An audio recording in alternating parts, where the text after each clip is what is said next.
This is OwlUp, where learning happens in minutes, not hours.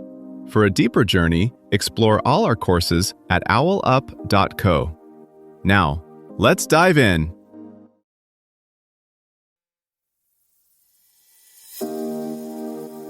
Welcome back to Chapter 2 of our series, Visual Storytelling and Photography, Beyond the Lens. In this episode, titled Capturing Emotion, the Power of Portraiture, we'll explore some powerful techniques that will help you not just take a photo, but truly capture the emotions of your subjects. So, let's dive in. A single photograph of a stranger's face can raise millions for charity, sway an election, or shift how we see an entire community. Yet, on the surface, it's just a person looking at a camera. So here's the puzzle. What invisible ingredients turn that simple moment into real emotional power? Some clues come from science, others from street-level instinct. Eye-tracking studies suggest we're hardwired to search a portrait for the eyes first, like opening a book at the most underlined page. Psychologists talk about micro-expressions that flash across a face in fractions of a second, tiny giveaways of what someone really feels, and great portrait photographers learn to notice and time their shutter to those flickers. But the camera isn't doing this alone. Conversation choices, silence, even the photographer's posture all shape whether a subject's guard drops. Think of the way a good barista can draw out a customer's real mood in 30 seconds of small talk. In the next sections, we'll dig into how light, lens choice, and timing quietly steer what viewers feel before they've even processed why.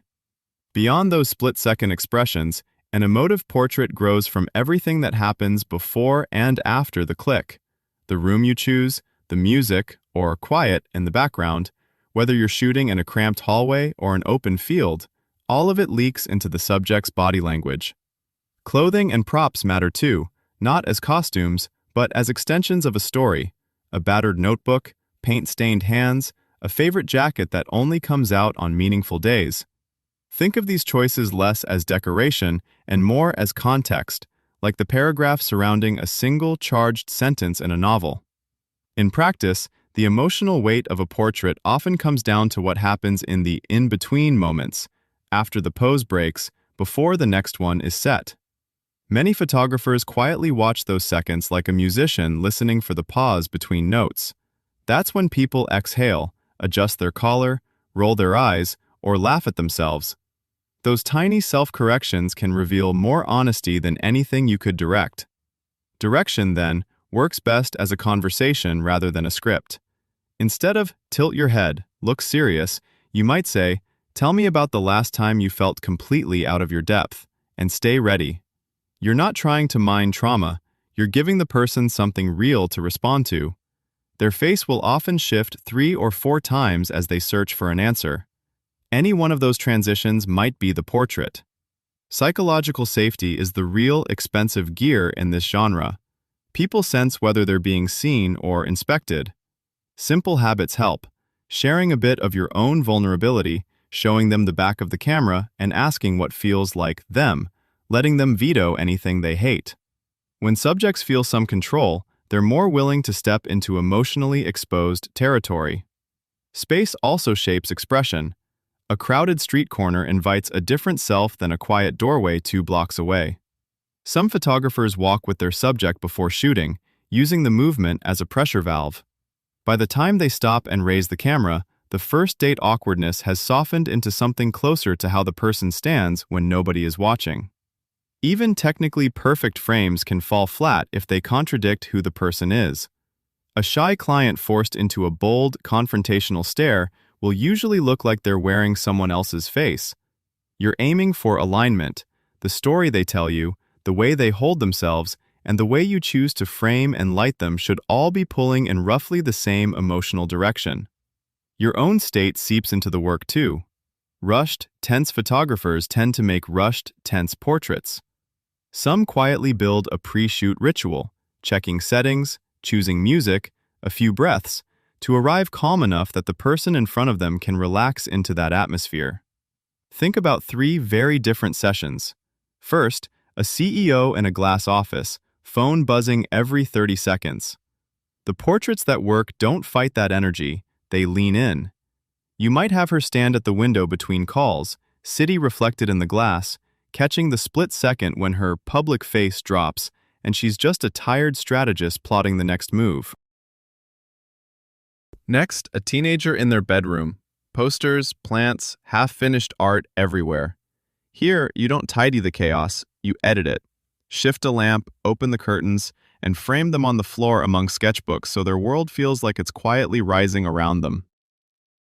Finally, someone on the street for a personal project.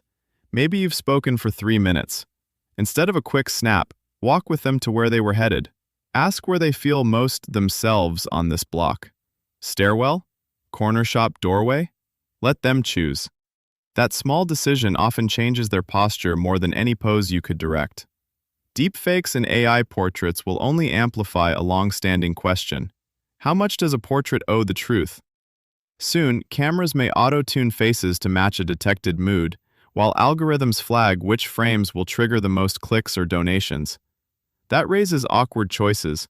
Do you share the image that feels truest to the person, or the one most likely to move a crowd?